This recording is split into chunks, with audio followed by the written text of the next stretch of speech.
بسم اللہ الرحمن الرحیم۔ آج مناظرہ رشیدیہ کا پہلا سبق ہے۔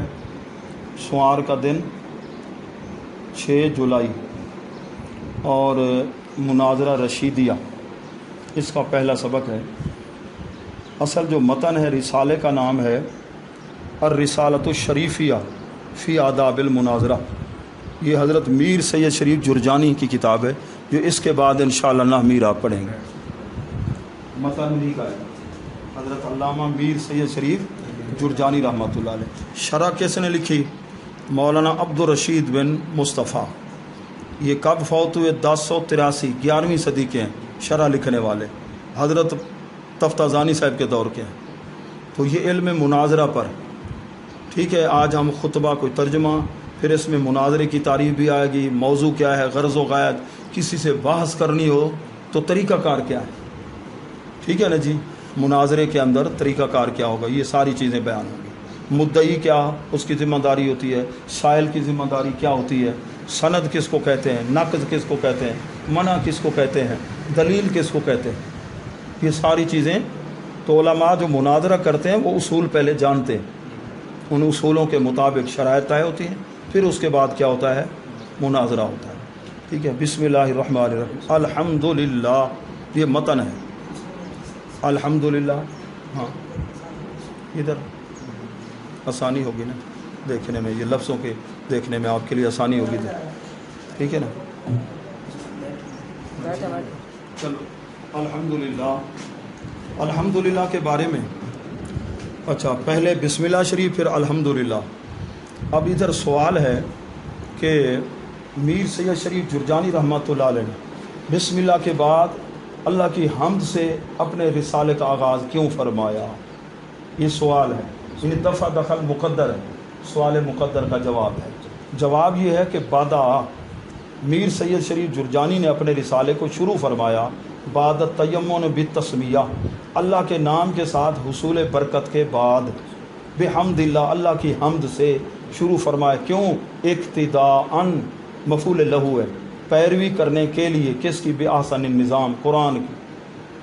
قرآن میں بھی ایسے پہلے بسم اللہ الحمدللہ رب العالمین، احسن النظام سے مراد قرآن ہے۔ نمبر 2، وَعَمَلًا عَلَى حدیث خیر الانام علیہ وعلی آلہ التحیۃ والسلام، حضور علیہ السلام کی حدیث پاک پر عمل کرتے ہوئے۔ حدیث کیا ہے؟ اب وہ حدیث کوٹ کرتے ہیں، کل امر ذی بال لم یبدا بحمد اللہ، ہر وہ حدیث جس کو اللہ کی حمد سے شروع نہ کیا جائے، فہو اقطع، وہ کام مقطوع عن البرکت ہوتا ہے، اس کام میں برکت۔ پھر سوال پیدا ہوتا ہے کہ جی اگر حمد سے شروع نہ کیا جائے تو برکت نہیں ہوتی، تو دوسری حدیث میں بسم اللہ کے بارے میں بھی تو ہے، جو بسم اللہ سے کام شروع نہ کیا جائے اس میں برکت نہیں ہوتی۔ تو دونوں حدیثوں پر ایک وقت میں عمل کرنا تو ممکن نہیں ہے، یا تو بسم اللہ والی حدیث پہ عمل ہوگا یا حمد والی حدیث پہ عمل ہوگا۔ سوال سمجھ گئے ہو؟ اب جواب اس کا یہ ہے، جواب سے پہلے ایک تمہید کا جاننا ضروری کہ ابتدا کی 3 قسمیں، ابتداء حقیقی جو مقصود اور غیر مقصود سب سے پہلے ہو، اور ایک ابتداء اضافی ہے، ٹھیک ہے۔ ابتداء اضافی اس کو کہتے ہیں جو بعض سے پہلے بعض سے بعد میں۔ ابتداء عرفی، ابتداء عرفی اس کو کہتے ہیں جو مقصود سے پہلے ہو، سمجھے ہو نا؟ اچھا جی، تو 3 قسمیں جس وقت ابتدا کی آپ سمجھ گئے تو بسم اللہ الرحمن الرحیم کے اندر ابتداء حقیقی ہے، ٹھیک ہے، یا پھر ابتداء عرفی ہے۔ اور الحمدللہ یہ کتاب کا جو مقصد ہے اس سے پہلے حمد بیان کیے، مناظرہ کی تعریف، اس کی غرض و غایت آگے بیان ہوگی نا، پہلے حمد ہے، ٹھیک ہے نا۔ تو اس اعتبار سے اس کے اندر ابتداء عرفی بھی ہے، ٹھیک ہے، اضافی ہے، سمجھ گئے؟ آگے ہے جی والحمد، تو متن کے اندر لفظ کیا؟ الحمدللہ، 3 تعمیمیں اور ایک تخصیص ہے۔ تعمیمیں کیا ہے؟ جمی حمد، جمی حامدین کی طرف سے، جمی زمانے میں، مخصوص ہے اللہ کے لیے۔ تو حمد جو ہے، اب حمد کی تعریف کرتے ہیں کون؟ شارح عبد الرشید صاحب کہتا ہے هو الوصف بالجمیل علی الجمیل الاختیاری، کہ کسی کی اختیاری خوبی پر اس کی تعریف کرنا. جمیل کے ساتھ لفظ کیا ہے؟ اختیاری. یہ ایسی خوبی کو نکال دیا جو اختیار میں نہ ہو. موتی چمکدار ہے، اس کے اختیار میں ہے کہ خود چمکدار بن گیا. لہذا موتی کی تعریف کرو. مدحت اللؤلؤ علی صفائی، موتی کی چمک کی وجہ سے میں نے اس کی تعریف کی، تو ہم ادھر حمد نہیں کہیں گے. مدح تو مدح اور حمد میں فرق ہے. اختیاری جو خوبی ہے بندے کے اختیار میں، ٹھیک ہے نا، اس کی تعریف کرنا یہ حمد کہلاتا ہے. پھر اس کی دو صورتیں ہیں، چاہے حقیقتاً ہو چاہے حکمن ہو. حقیقتاً حکمن کی مثال جس طرح صفات باری تعالیٰ، اللہ کی جو صفات ہیں وہ اختیاری ہیں یا نہیں. یہ بڑا باریک مسئلہ ہے، عوام کی سمجھ میں چلے. اب آپ طالب علم ہیں، اللہ تعالیٰ کی صفات اس کے اختیار میں نہیں، یہ صفات لازمہ ہیں. کیونکہ جو اختیاری صفات ہیں ان میں سلب کا امکان ہوتا ہے، امکان سلب، جبکہ اللہ تعالیٰ کی، ٹھیک ہے نا، جب دیکھیے نا بصارت سلب ہو جائے تو پھر کیا کہیں گے؟ سماعت سلب ہو جائے، قوت گویائی سلب ہو جائے، پھر کیا بولیں گے؟ اس کی گونگا بولیں گے نا. اللہ تعالیٰ کی جو صفات ہیں وہ اختیاری نہیں، لازمہ ہیں. بصیر ہونا، سمیع ہونا، جبار ہونا، قہار ہونا. اس لیے حکمن کے بعد کیا مثال دیا ہے؟ کا صفات باری تعالیٰ. اب آگے فرماتے ہیں الحمد پر الف لام کون سا ہے؟ تین احتمال، تین قول لکھے ہیں. پہلے دو تو مشہور ہے. الحمد پر الف لام جنسی ہے. اس کو سمجھنے سے پہلے ایک تمہید کو جاننا ضروری ہے.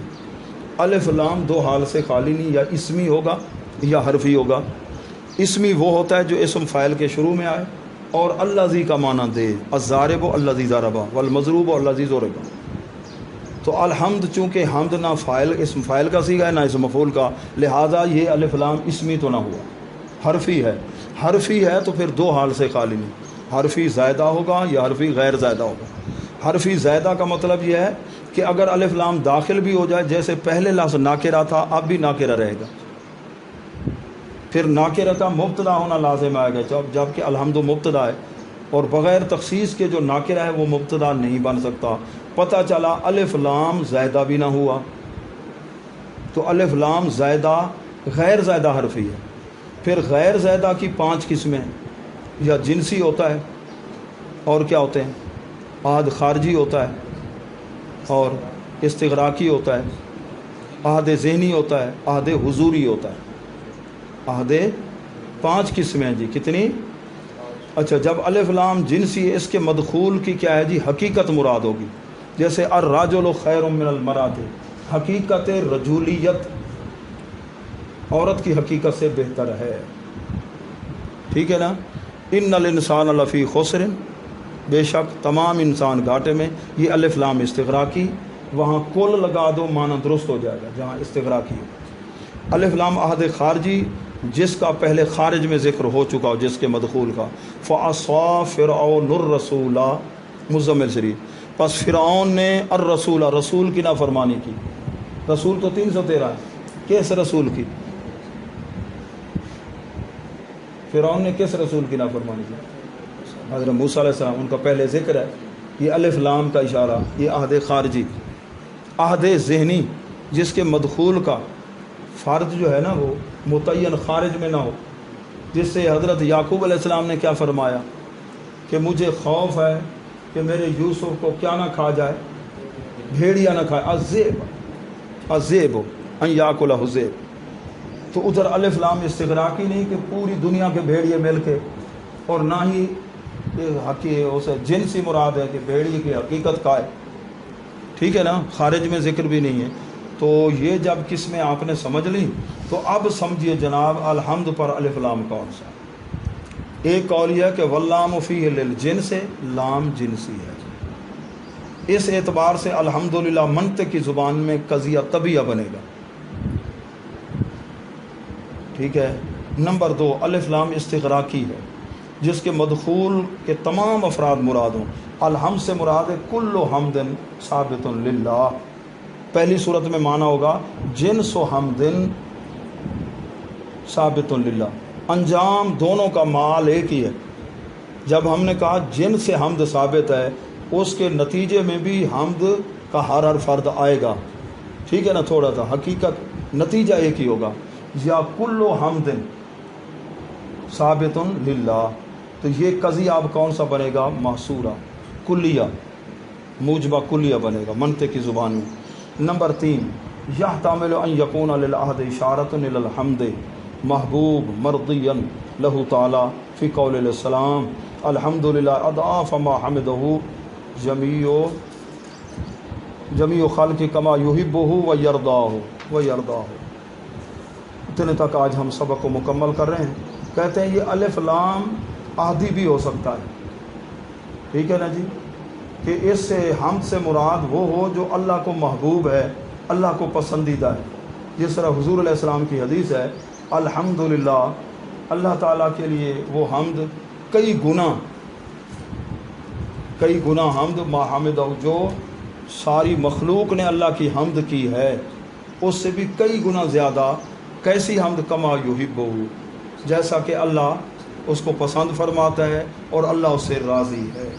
تو اس اعتبار سے یہ الحمدللہ منطق کی زبان میں بنے گا قضیہ شخصیہ، قضیہ طبیعہ، قضیہ معصورہ شخصیہ، ٹھیک ہے، منطقی انداز سے بھی ترکیب ہو گئی، ٹھیک ہے نا جی۔ یہ کتنی سطریں؟ 5 سطریں، 5 تن دے نام دیا 5 سطریں مناظرہ شیدیہ، جزاکم اللہ خیر۔ اب آخر میں پھر نحویر کا